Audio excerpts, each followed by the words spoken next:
4:41. Let's return to those demonstrations outside that power station in Nottinghamshire. We can get the latest now from our correspondent Anthony Bartram, who joins us from there now. How many arrests have been made, and what's the state of play at the moment, Anthony?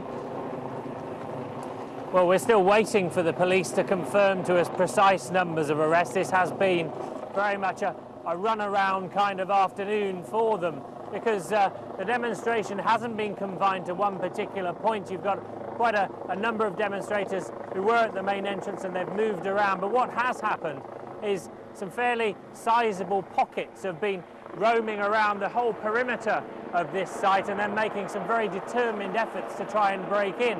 In places they've been successful, but generally where we've had sort of a very concerted effort to break down the fences, very quickly we then get a mass of police lines to come and try and repel them. And that has been where some of the worst trouble has been. There have been some skirmishes, some of them reasonably violent, certainly injuries from both the police's point of view and the protesters as well. Officers have had to use mounted police as well as officers on scrambler type motorbikes to get around. As you can see, some fairly difficult terrain, but it's a bit of a cat and mouse game this afternoon. Obviously the protesters are very determined to get in here. Their aim is to shut this site down, obviously protesting about the huge amount of coal that's used on the site. And let me just show you around here as well, because where we can see the protesters camped out on the road there, that's the A453, which is one of the main trunk roads into Nottingham. That's been closed all afternoon, so some significant policing problems to deal with. There is a sizable force out here, not just on the outside, but also inside the power station. We've got the main fencing, of course, and then another ring of steel inside with other security guards as well. So quite a major operation, but within 5 minutes of the target time, 1 o'clock, we were told that protesters had broken through the outer fencing.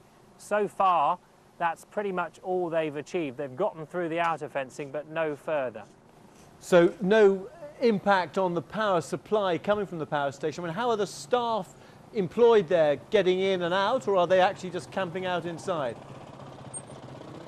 Well, the whole site is pretty much on lockdown. You've got obviously quite a sizable contingent of security in there, which I would say most probably outnumbers the number of people that E.ON actually employ to keep the power station running. They're telling the general public not to be concerned about the lights going out should the protesters achieve their aim.